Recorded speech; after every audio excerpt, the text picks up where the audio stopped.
ശബരിമല സ്വർണ്ണക്കൊള്ളയിലെ മുഖ്യപ്രതി ഉണ്ണികൃഷ്ണൻ പോറ്റിക്ക് കോടികളുടെ ഭൂമി ഇടപാട്.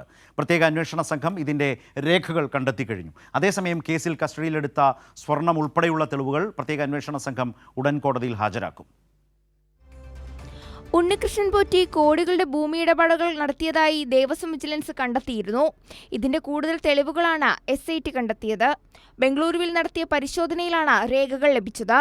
ബംഗളൂരുവിലും കേരളത്തിലുമായി കോടികളുടെ ഇടപാടുകൾ നടത്തിയതായാണ് വിവരം. ഭൂമിയും കെട്ടിടങ്ങളും പോറ്റി വാങ്ങിക്കൂട്ടിയിട്ടുണ്ടെന്നും SIT കണ്ടെത്തി. അതേസമയം ഉണ്ണികൃഷ്ണൻ പോറ്റി സ്വർണം വിറ്റ ബെല്ലാരിയിലെ സ്വർണ്ണ വ്യാപാരി ഗോവർദ്ധന്റെ പക്കൽ നിന്നും 400 ഗ്രാം സ്വർണം ഉൾപ്പെടെ തെളിവെടുപ്പിൽ 576 ഗ്രാം സ്വർണമാണ് പിടിച്ചെടുത്തത്. എന്നാൽ നഷ്ടപ്പെട്ട സ്വർണത്തിൽ കണ്ടെത്താൻ ഇനിയുമേറെയുണ്ട്. 3 തവണയായി ഉണ്ണികൃഷ്ണൻ പോറ്റി ശബരിമലയിൽ നിന്ന് കൊണ്ടുപോയത് 4584 ഗ്രാം സ്വർണമെന്നാണ് ദേവസ്വം വിജിലൻസിന്റെ റിപ്പോർട്ട്. 2019 സ്ഥാപിച്ച പാളികളിൽ പൂശിയിരിക്കുന്നത് 900.5 ഗ്രാം മാത്രമാണ്.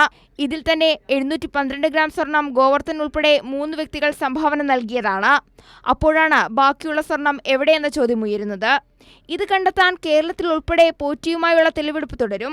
ഗോവർദ്ധനിൽ നിന്നും കണ്ടെടുത്തത് സ്വർണ്ണപ്പാളികളിലെ സ്വർണം തന്നെയെന്നുറപ്പിക്കാൻ ശാസ്ത്രീയ പരിശോധന നടത്താനും അന്വേഷണ സംഘം തീരുമാനിച്ചു. മുരാരി ബാബുവിനെ കസ്റ്റഡിയിൽ ലഭിച്ചാൽ തുടർ ചോദ്യം ചെയ്യലുമുണ്ടാകും. കൈരളി ന്യൂസ്, തിരുവനന്തപുരം.